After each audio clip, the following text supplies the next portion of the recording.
Бисмилля, алхамдулилля, вассалату вассаламу аля расулилля, омен табиаху, омен уаля. Алдыңғы сабағымызда не өткен едік? Кім қатысты? Қатысқан жоқсыздар, көпшіліктеріңіз. Жалпы бұл сабағымыз Құран ғылымы деп аталады. Бізге Құран жайында толықтай мағлұмат береді. Құран қазір біз кез келген мешітте, кез келген дүкенде Құранды қолымызға алуымызға толықтай мүмкіншілік бар. Қалаған жерімізде, тіпті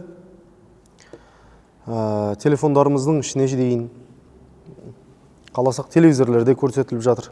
Кез келген жерде Құран оқуға мүмкіншілігіміз бар.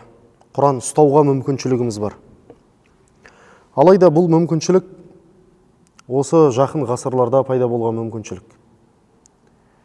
Бұған дейін Құран қалай келді бізге? Пайғамбар саллаллаху алейхи уассаламға қалай түсті? Қалай жазылды? Құран неден тұрады? Ішінде қандай мәселелер бар? Қандай қирағаттар бар? Қандай ғалымдар, қандай сахабалар Құранға қызмет еткен? Осы жайында бізге не береді? Иншалла толық мағлұмат беретін сабақ. Сондықтан да сабақты тарқатыңыздар, сабаққа шақырыңыздар, өздеріңіз келіңіздер, сабақ алыңыздар. Мұсылмандардың артқа қалғаны білімсіздігі. Біз қазір жер бетінде ең соңғы сорттағы адамдармыз, мұсылмандар. Біз жүргізіп жатқан жоқ, біз қалауымызды. Басқалар бізге жүргізіп жатыр қалауын, қалағанынша. Мұсылмандар аз емес, жер бетінде ең көп дін, таралған дін, қазір ислам діні. Ұстанатын мұсылмандар көп қазір. Жарайды енді, христиандар деп атасақ та, бірақ жеке бастаймыз ба негізі? Бастап кеттік па? Алайда мұсылмандар көп, бірақ ең білімсіз, ең артта қалған кімдер? Мұсылмандар.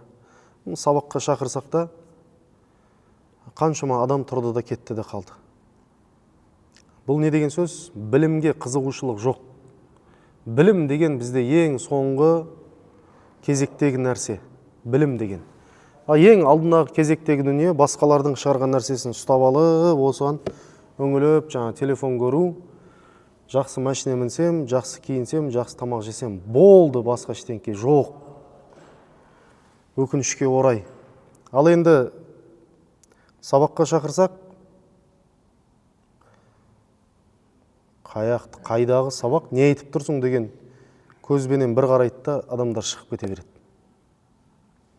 Қандай өкінішті, қандай өкінішті. Бисмиллахир-рахманир-рахим. Алхамдулиллахи раббил аламин. Вассалату вассаламу аля ашрафил анбияи вал мурсалин. Сайидина ва хабибина ва маулана Мухаммад ва аля алихи ва асхабихи аджмаин. اللهم أرنا الحق حقا وارزقنا اتباعه وأرنا الباطل باطلا وارزقنا اجتنابه اللهم اجعل القرآن ربيع قلوبنا وشفاء صدورنا اللهم ذكرنا منه ما نسينا وعلمنا منه ما جهلنا وارزقنا تلاوته آناء الليل وأطراف النهار أما بعد السلام عليكم قرمت جماعات. Құрметті жақсылар, Алла Тағаланың қалауымен бүгін екінші сабағымызды жалғастырамыз. Бұл сабақ Құран ғылымдарына арналған сабақ. Алдында сіздерменен Құран деген не ол? Құранның анықтамасын өткен болатынымыз. Және де Құран бұл Пайғамбар саллаллаху алейхи уассаламға бірте-бірте бөлік болып 23 жыл бойы түскен деп айттық. Оның даналығын айтып кеттік. Не себепті бір бүтін болып түспеді? Не себепті бөлік болып түсті? Бірде бір аят қана түсті, бірде бір сүре ғана түсті, бірде 2-3 аят қатарынан түсті. Оның даналықтарын айтып кеттік. Оның ішінде пайғамбар саллаллаху алейхи уассалам егерде Құр'ан бір бүтін болып түскен кезінде оқуды да, жазуды да білмейтін ақырдың пайғамбары, Құр'анды адамдарға тарату жолы қатты қиын болатын еді. Сонымен қатар мүшриктердің көсемдері келіп, мұсылмандарға да, пайғамбар саллаллаху алейхи уассаламға да қаншама зиян тигізіп жатты. Сол аралықтың барлығында Жибрил алейхиссалам келіп, пайғамбар саллаллаху алейхи уассаламды жұбатып отты, әр оқиғаға, әр жағдаятқа сай аяттарды түсіріп отырды. Әрдайым Жибрил алейхиссалам пайғамбар саллаллаху алейхи уассаламмен бірге болды. Бұл үлкен жеңілдік. Міне осындай даналықтарын айтып өттік. Енді бүгін Алла нәсіп етсе, сіздерменен Құр'ан аспан, бірінші қабат аспанға түспес бұрын қайда болды? Құр'ан қай жерде еді?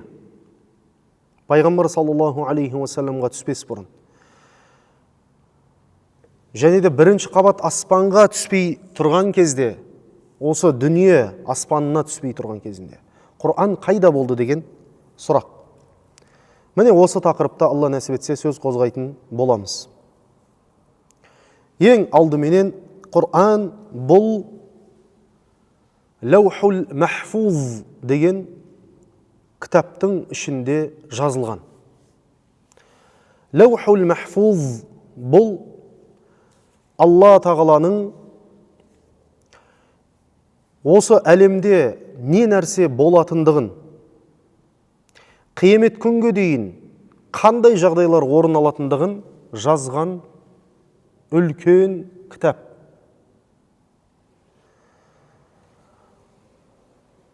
Алла тағала ең бірінші қаламды жаратқан. Пайғамбар саллаллаху алейхи уассалам хадисінде айтады, Алла тағала бірінші қаламды жаратты дейді. Сөйтті де оған жаз деп бұйрық берді. Қалам нені жазуым керек деп Алладан сұрады. Сол кезінде Алла тағала қаламға болатын нәрсенің барлығын жаз деп бұйрық берді. Не нәрсе болады? Жазылуы керек. Яғни әлемдердің жаратылысынан бастап қиямет күнге дейін не болады? Қандай? Әр біріміздің бұл өмірге келуіміз, тағдырымыз, жер бетіндегі алып оқиғалар, аспан денелеріндегі алып оқиғалар, барлық нәрсе сол жерде жазулы тұр. Ол өте үлкен кітап. Міне осы кітап жазылып біткеннен кейін пайғамбар саллаллаху алейхи вассалам сөзін жалғастырып айтады. Қалам болатын нәрсенің барлығын жазды да, қалам көтерілді дейді. Жаз бітті ғой енді. Сөйтті де қалам көтерілді, парақтың беті кепті дейді. Яғни жазылған нәрсе енді өзгермейді деген мағына. Сол жерде Алла тағала Құр'анды да жаздыртты. Құр'ан да сол жерде жазулы. Және де ол өзгермейді, ол бұзылмайды, ол айнымайды. Міне оған дәлел, Құр'анның Лаухул Махфузда жазылғандығына дәлел, Алла тағала Құр'ани кәрімде Буруж сүресінің 21-22 аяттарында Истаизу билла бәл хуа Құр'анум мәжид фи лаухим махфуз. Бәлкім ол Құр'ан не қандай дейді? Бәлкім бұл Құр'ан өте даңқты, үстем, өте үлкен нәрсе. Және де ол Лаухул Махфуздың ішінде дейді. Фи лаухим махфуз. соның ішінде жазулы дейді. Және де Алла тағала Зухруф сүресінің 4-ші аятында айтады: "Ва иннаху фи уммил китаби ладайна лаалийюн хаким" дейді. Бұл енді кітаптардың анасы болып табылатын Лаухул Махфулдың несінде, ішінде тұр дейді. Және де ол біздің алдымызда өте не құрметті, өте дана, және де не ұлы нәрсе дейді Алла тағала. Міне осылайша біз білетін, біз түсіндік, Құр'ан бұл Лаухул Махфулда не істеген екен?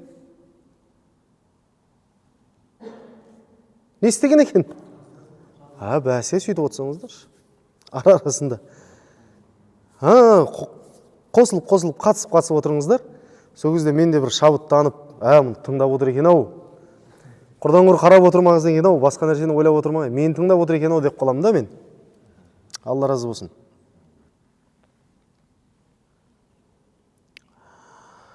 Енді имам Құртуби бұл осы аяттардың тәфсірінде айтады, Құр'ани кәрім бұл Лаухул Махфулда жазылған дейді.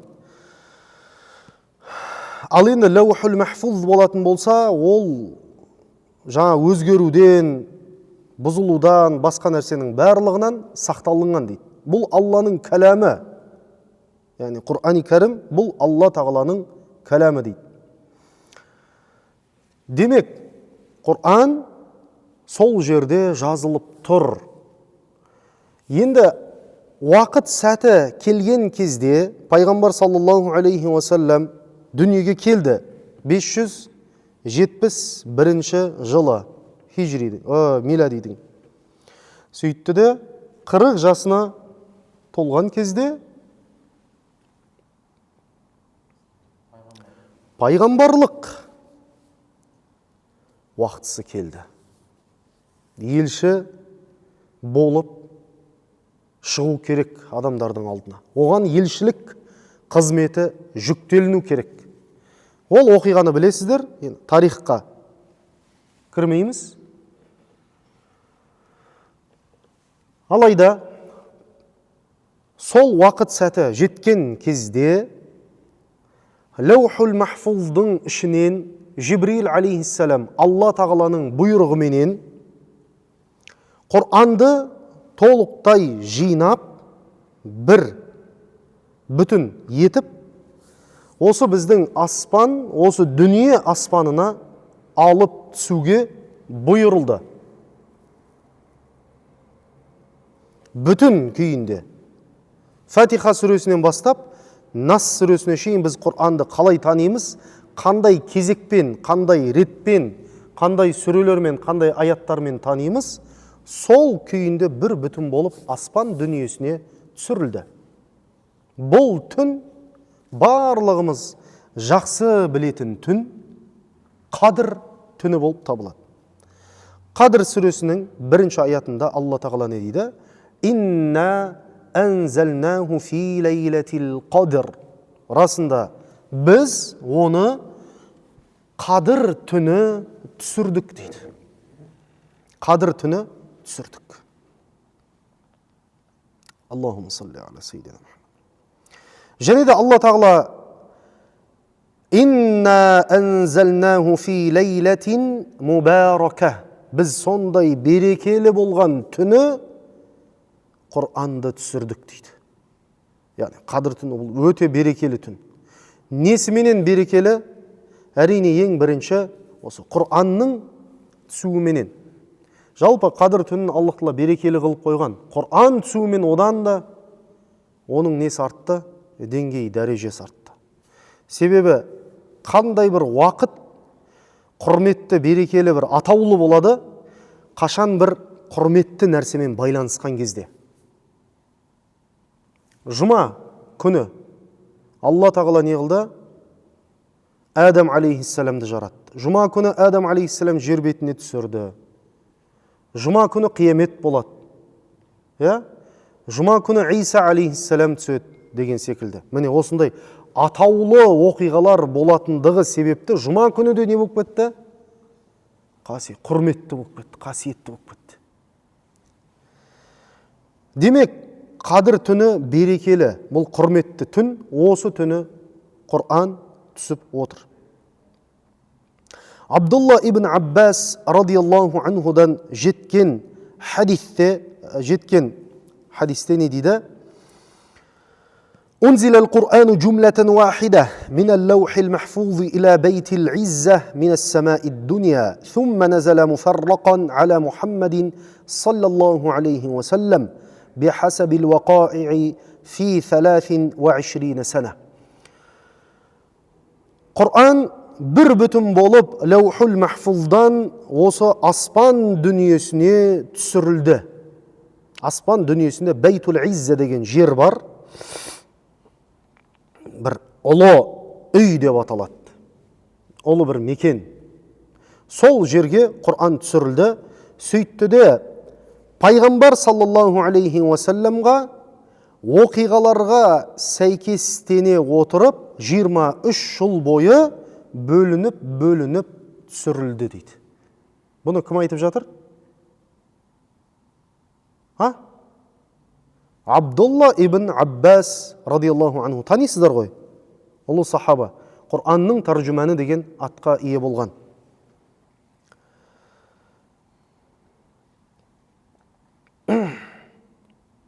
Міне, Құр'ан жер бетіне түспей тұрған кезіндегі Құр'анның жағдайы, Құр'анның кезеңі осылай болған.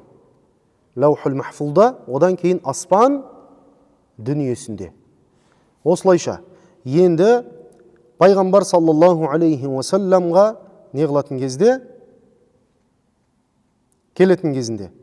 Не болды? Пайғамбар саллаллаху алейхи уассаламға келетін кезде, жалпы сол уақыт жақындаған кезде пайғамбар саллаллаху алейхи уассалам өзі жақын жеке дара шығып, өзі жеке қалуды жақсы көре бастады. Содан Хира үңгіріне кетіп қалушы еді. Айлап, апталап, сол жерге барып, жалғыз өзі жататын. Әйелі, момындардың анасы Хадижа анамыз, сол керек жарақтарын, ас ауқатын, сусындарын алып, үйінен, Каабаның айналасы үйінен, Хира үңгіріне дейін жаяулатып барып, сол жерге шығып, жаңағы барлық керек жарақтарын қалдырып қайтатын.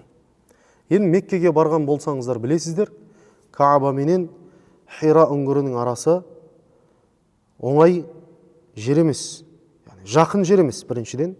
Онан кейін жаңағы биіктігі ыстық күнде жаңағы тастар, қазір енді жол жасап тастаған, керемет мүмкіншілік бар, емін-еркін шығуға, демалып аласың, жолда жаңа сусынданып алатын, су сатып отыратын жерлер көп деген секілді. Бірақ ол уақытта жалаңаш тау, жалғыз үңгір, пайғамбар саллаллаху алейхи уассалам сол жерде жалғыз өзі пікір жүргізіп отыратын. Мынау әлем, мынау аспан, мынау жұлдыз, мынау күн, мынау ай, мынау таулар, жаңбыр, жел, бұлардың барлығын кім жаратты? Қалай бұл? Деп көп нәрселерге пайғамбар саллаллаху алейхи уассалам пікір жүргізіп отыратын. Міне осындай күндердің бірінде кім келді? Жибрил алейхиссалам ең алғаш келіп, пайғамбар саллаллаху алейхи уассаламда оқы деді. Пайғамбар саллаллаху алейхи уассалам ол жерден Хадижа анамыздан басқа ешкімді көрмеген, ешкім келмеген. Онан кейін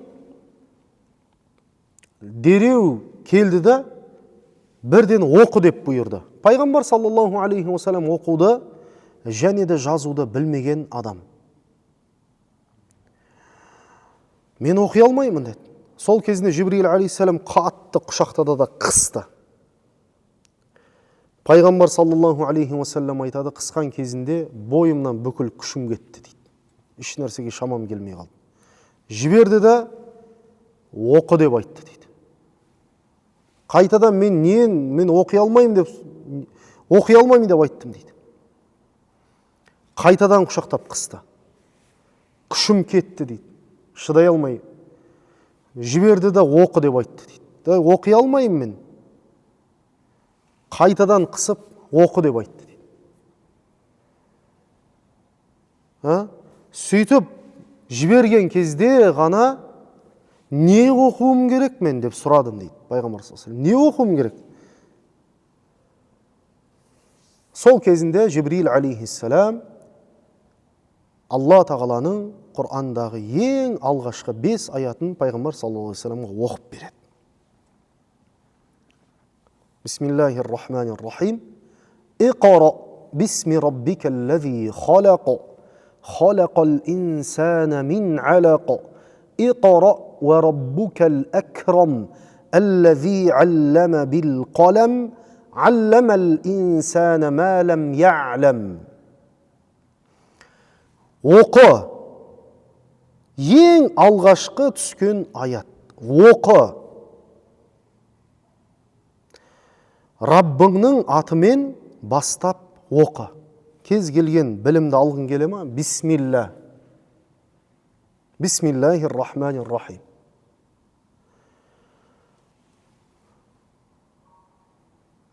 Аллази аллама бил қалам. Адамға Алла тағала қаламменен білім берді. Міне мынау қалам деген нәрсенің заты әлі күнге дейін келе жатыр. Тоқтаусыз әлі күнге дейін неғып келе жатыр? Бұл қаламның Алла тағала бұған сондай нәрсені салып қойған. Бұл не істемейді енді? Бұл қиямет күнге дейін тоқтамайды. Мынау қаламды біз тіпті пайдаланып түбінде технология дамып электрондық жүйеде шығарып алдық формада. Осы мен әлі күнге дейін неғып отырмыз? Міне жасап отырмыз. Не деген? Алла тағаланың кәләмі хақта бұл. Қалам деген оны 14-ші ғасырда қалып кету керек еді ғой, мысалға. Солай ма? Қалып кету керек. Не үшін әлі күнге дейін келе жатыр ол? Қандай дамып кеттік қой технология. Бірақ базарларда әлі ручка сатып байып кетіп атқандар қаншама? Қалам бизнесін, миллионерлер қаншама қалам шығарып. Демек әлемге ол керек. Соныменен адамдар әлі не істеп жатыр? Білім алып жатыр. Ол қыздарымыз мектепте осымен жазып бастайды. Аллази аллама бил қалам. Адамға қаламменен білім үйреткен Алла тағала. Хақ. Міне хақтығы. Алламал инсана ма лам я'лам. Адам білмейтін нәрсесін Аллах тағала не қылды бізге? Үйретіп қойды. Білмейтін нәрселерімізді. Біз мысалы адамның білімі екі түрден болады. Бірі қарапайым элементарный білімдер, фундаментальный. Екіншісі кәсіп арқылы келетін, ізденіс арқылы келетін білім. Элементарный білім не ол? Бір нәрсені ұстаймыз, салқын, ыстық, жұмсақ, қатты, ылғалды, немесе сұйық екендігін білеміз ба? Айтсаң, қатысы болсы кішкене. Білеміз ғой, Енді сол білімді біз не деп ойлаймыз? Білім деп ойлаймыз ба соны? Білім ретінде де қарамаймыз ғой, Міне Алла тағала бізге соның өзіне үйретіп қойды. Соның өзіне шүкір етуіміз керек. Сезіп жатырмыз ба? Түсініп жатырмыз ба? Біліп жатырмыз ба? Қарапайым нәрселерді тойғанымызды сезу. Білім ба? Білім. Керек екендігін сезу. Білім ба? Білім. Бұның барлығы білім. Алла тағала сол қарапайым нәрсені үйретіп қойды бізге, және де ғылымды үйретіп қойды. Мұнаның барлығы қалай келді? Мұнаның барлығы қалай келді? Міне білім. Иқра ва раббукал акрам. Оқы, сенің Раббың ол жомарт. Сенің Раббың ең құрметті. Аллази Иқра ва раббукал акрам. Одан кейін Қай аят еді? Осы 5 аяттың ішінің барлығы не жайында айтылып жатыр? Білім жайында айтылып жатыр. Білім бұл біздің ислам дінінің ең бір шақыратын, ең басты қасиеті, ең басты ерекшелігі. Мысалға өзге діндер кезінде, мысалы шіркеу басқарған кезінде, мына 7-8 ғасырларда қаншама ғалымдарды отқа жағып жіберген. Білесіздер ғой, аспан денелерін зерттегендіктен, жұлдыздарды зерттегендіктен, астрономия ғылымымен айналысқан адамдарды тірідей отқа жаққан, тірідей. Бұлар жаңағы не деп? Не дейді анау? Сиқыршы, бақсы деп отқа жағып жіберген ғалымдарды. Ал біздің ислам діні адамды неге шақырған? Білімге шақырған. Сондықтан да астрономия ғылымының негізін қалаған мұсылмандар. Математика, алгебра ғылымының негізін қалаған мұсылмандар. Аль-Хорезмилер. Медицинаның негізін қалаған Ибн Сина. Философияны қайтадан жаңғыртып берген, әлемге бүкіл гректің философиясын қайтадан түсіндіріп паш еткен кім? Аль-Фараби. Физика ғылымының қазіргі Ньютон, Эйнштейн заңдылықтарын солардан 600-700 жыл бұрын шығарған кім? Ибн Хайсамдар. Міне. Біз қазір ол кісілерді танымаймыз, білмейміз да. Сондай ма, ешкім сенбеуі де мүмкін дәл қазір.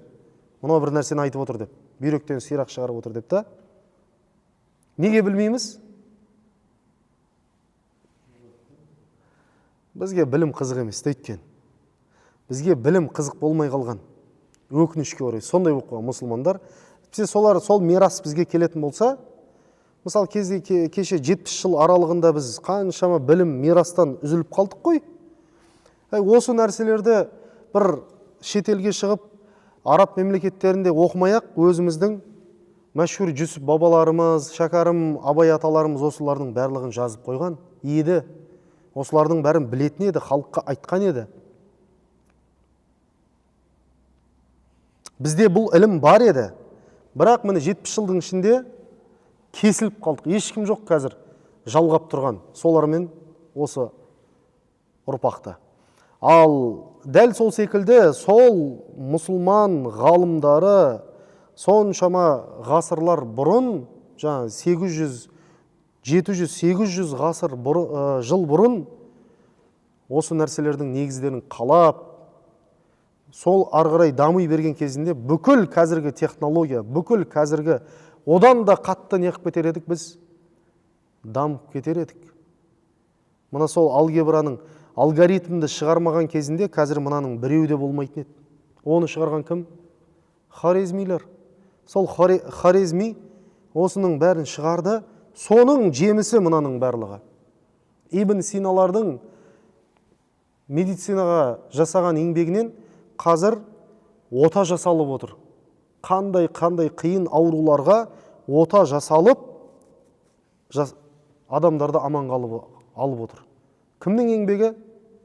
Сол кісілердің еңбегі. Бірақ ілім көшіп кетті. Өйткені біз талап етпедік, олар талап етті. Ілім кім талап етсе соған қарай көшіп кетеді. Ілім деген ол мынандай бір байлық, мынандай бір зат емес, ол байлық болып. Әкеден атаға бүйтіп зат күйінше қол қойып, жаңа қағаз жүзінде мұра етіп алатын да, иемденіп алатын меншік емес ол.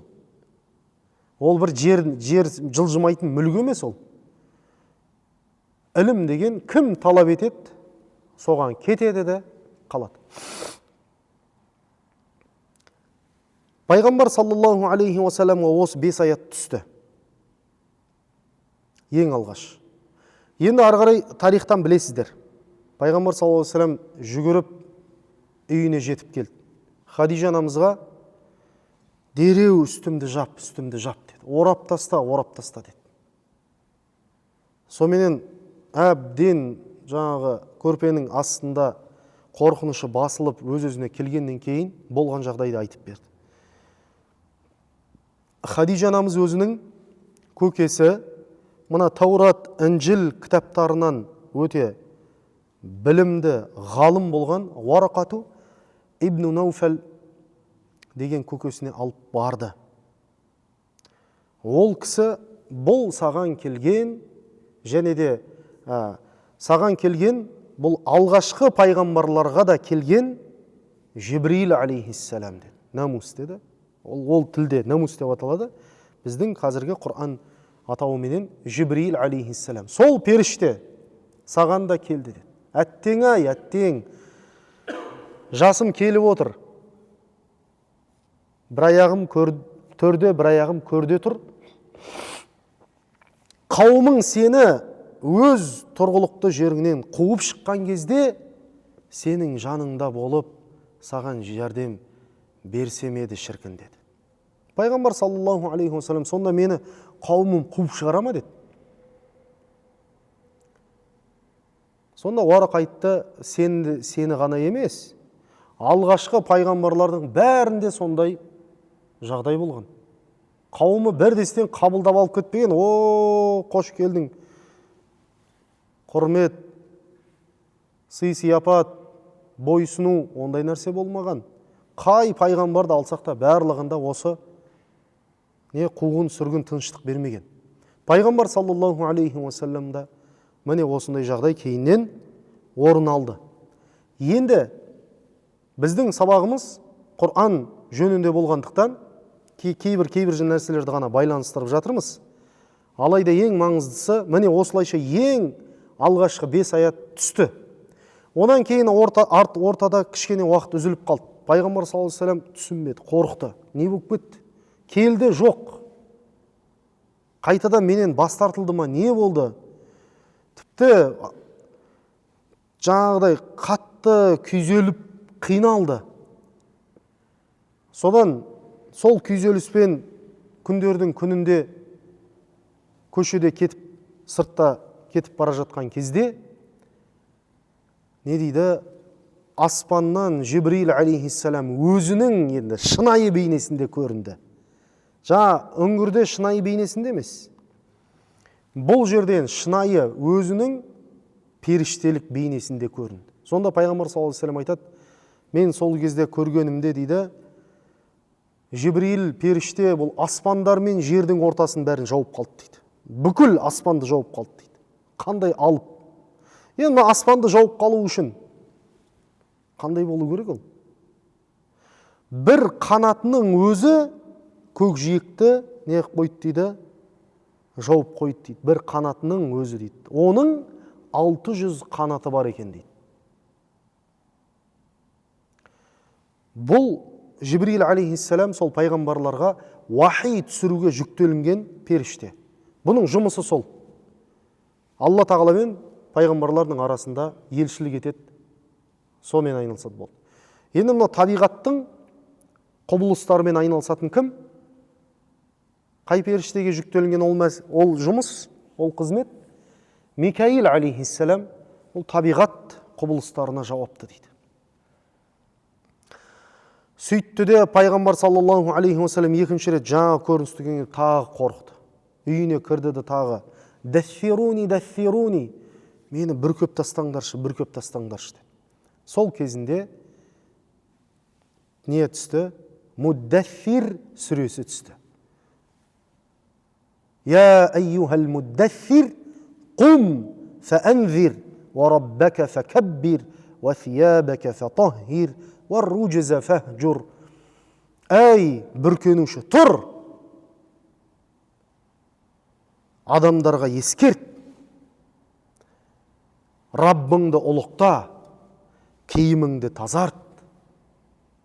Міне осындай не түсті? Нұсқаулар түсті. Оқы, білім ал деген мәселе түскен еді. Екінші аятта енді дінді тарқату, тазалық мәселесі, Раббыңды ұлықтау мәселесі.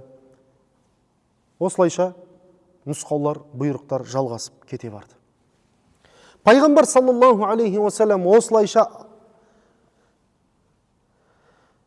уахиді қабылдап ала берді. Жибрил алейхиссалам келеді, не істейді? Оқып береді. Құшақтайды дейсіз ба? Бір рет құшақтады, енді жетеді. Үш рет. Енді Хира өңірінде болған бір жағдай ғой. Енді осылайша не болды? Пайғамбар саллаллаху алейхи уассалам қабылдап отыра берді, жаттап ала берді, түседі, келеді, не болып жатыр? Қандай бір Алланың бұйрығымен, қандай аят түсу керек? Оқып береді, Пайғамбар саллаллаху алейхи оқып алады. Оқып береді, Пайғамбар саллаллаху алейхи оқып алады. Осылайша 23 жыл бойы Жибрил алейхиссалам Пайғамбар саллаллаху алейхи уассаламға Құранды бөлек оқиғаларға сай түсіріп отырды. Пайғамбар саллаллаху алейхи уассалам түскен аят толықтай Құранды жүрегіне жат етті. Жадында сақтап алды. Сонымен қатар Пайғамбар саллаллаху алейхи уассалам 23 жыл бойы түскен аяттарды сахабаларға жаттатқызып отырды.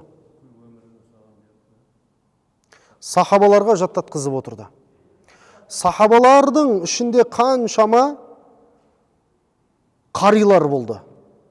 Құранды толықтай жаттап алған. Дәл сол секілді, сол аят түскен кезде, Құранның кез келген сүресі түскен кезінде кімді шақырып алғысы келеді, немесе кім жанында болады, сол сахабаға жазуды, оқуды білетін, бақылап отырып, әлгі аятты немесе әлгі сүрені жаздыртып қоятын еді. Осылайша жер бетіне Құран бірінші кезеңінде Пайғамбар саллаллаху алейхи уассаламға түсті. Пайғамбар саллаллаху алейхи уассалам жаттады толықтай. Екінші, сахабаларға жаттатқызды, сахабалар толықтай Құранды жаттап алды. Үшінші, жаздырды. Оны жазуды, оқуды білетін арнайы сахабалардың тобы Құранды жазып алды. Осы келесі сахабалардың, жатқа білген қари сахабалардың жөнінде және де Құранды жазушы сахабалар жөнінде келесі сабақта айтатын боламыз. Ва саллаллаху та'ала аля хайри халқихи Мухаммад ва аля алихи ва асхабихи ажмаин. Амин.